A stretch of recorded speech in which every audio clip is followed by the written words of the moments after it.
Everybody, it's me, Edward Jones, back with a new video. Post-election riots and civil unrest. This is kind of a response to the last video that Tim Pool did. Right now I'm dressed this way because I'm on my final semester of welding, advanced pipe welding. We're doing TIG, and we were just practice walking the cup. Vertical, horizontal. Haven't done 45 degrees yet, but it ain't bad. I kind of like it. I actually like TIG. It's a whole lot cleaner, a lot less, slag on my face, a lot less mess I have to clean up.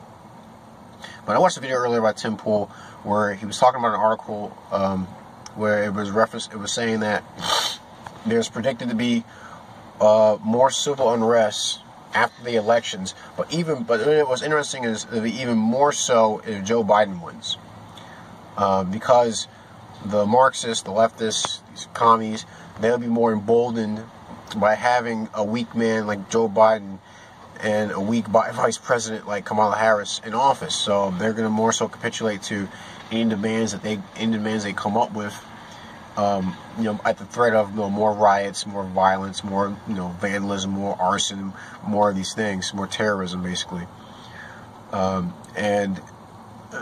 off, from that point, I think that many of you guys who are prepper minded like myself, preparedness minded, or DIYs, hobbyists, homesteaders, what have you. I think many of you have kind of seen this coming and have basically prepared yourselves accordingly. Especially those if you are a prepper that live in a major metropolitan area.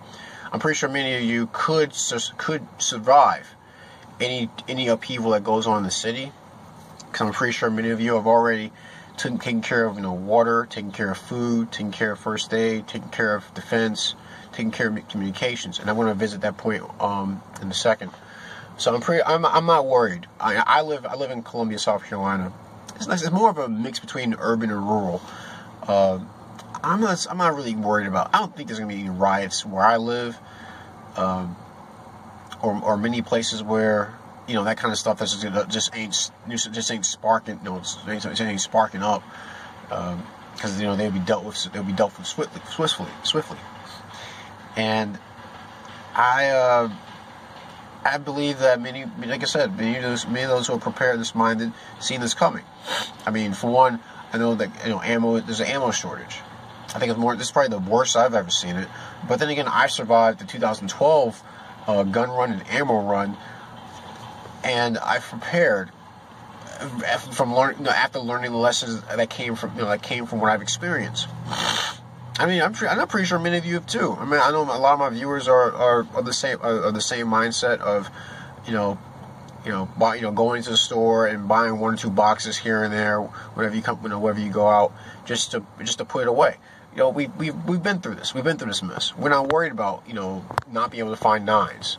At least I hope so. I'm hoping you guys have taken the lessons from the past 8 years. I'm pretty sure many of you have learned a lot. And made a lot of adjustments, done some wheeling and dealing to get yourself taken care of. So, as far as more civil unrest, more riots, I'm not worried. I think you guys will be able to take care of yourselves. I'll be more so worried for the people who are new to a community, especially a lot of liberals who have just bought their first guns, and they're wondering, I can't find the things I need. I can't find ammunition. I can't find magazines. I have to, how am I going to practice? I have more concern for them, because especially if they bought the things they bought their current gun, they bought their first gun after being a person who just never could see themselves with one.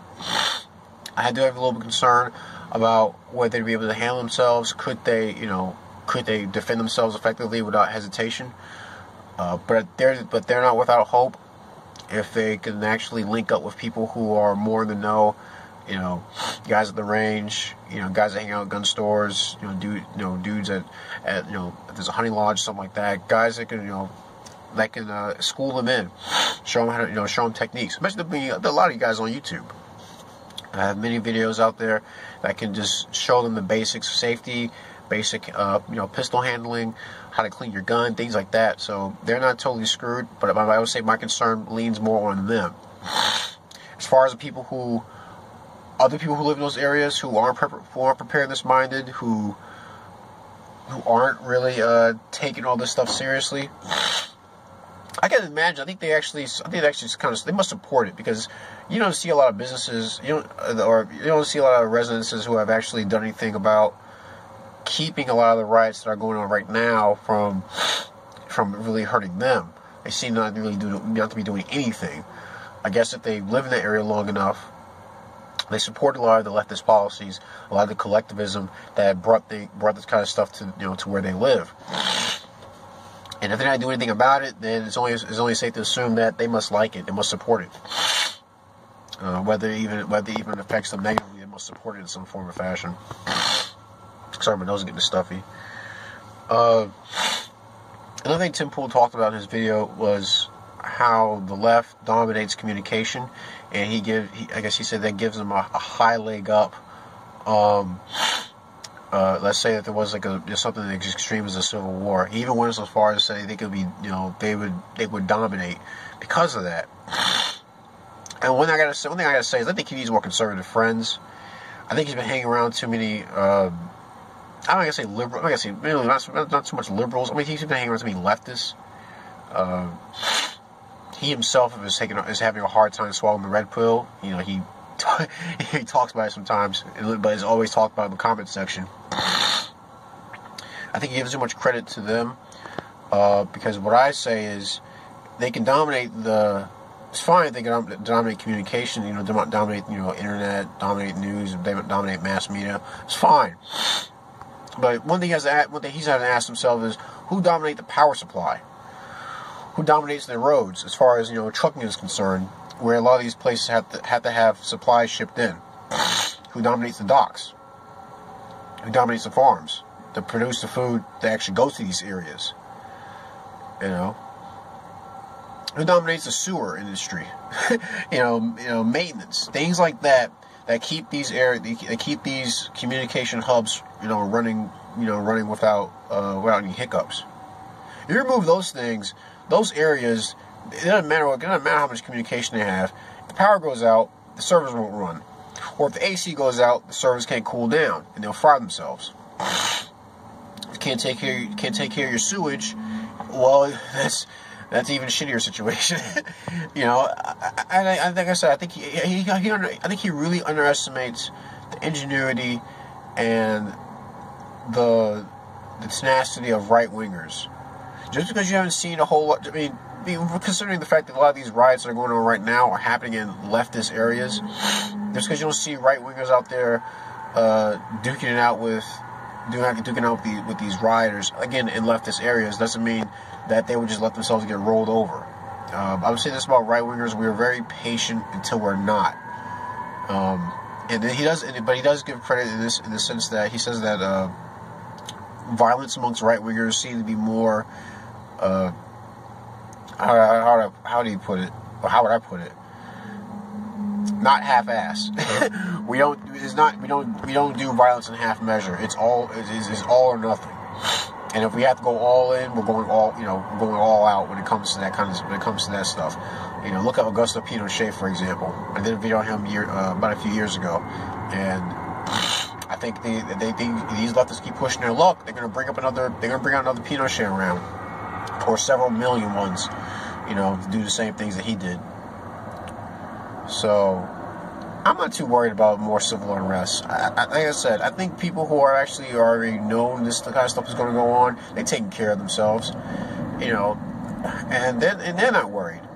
Again, my concern is with those who are now getting concerned, who are just recently started seeing all this mess and are scrambling to figure out how they're going to survive it. My concern is more so with them. But all I gotta say is, if you're new to this, especially if you're more so liberal minded, or even those who are some conservatives out there who didn't really pay attention to this kind of stuff, and they're concerned about about what may happen to them and their loved ones, don't panic.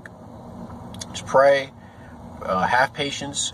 Check out YouTube. You'll find lots and lots of information on how to take care of yourself in these kind of events.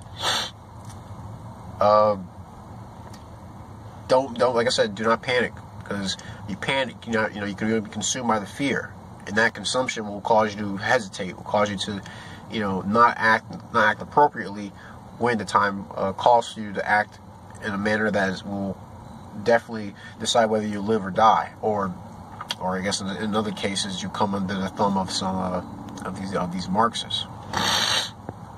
But please tell me what you think. Share your thoughts on the video. Please leave a comment in the comment section. Like, share, and subscribe. If you want to donate to the channel, look at my homepage YouTube. Look for the Give Up That Cheese button. Go to PayPal. Donate any amount you would like.